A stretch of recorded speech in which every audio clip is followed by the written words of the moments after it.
Want to know how to create an account in Qdrant?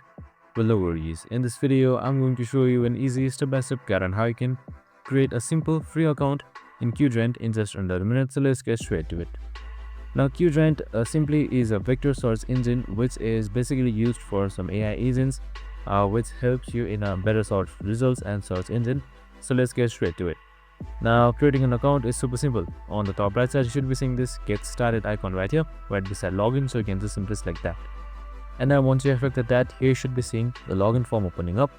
And now once you have opened up your login form, here you should be seeing various options that you can choose from in order to log in.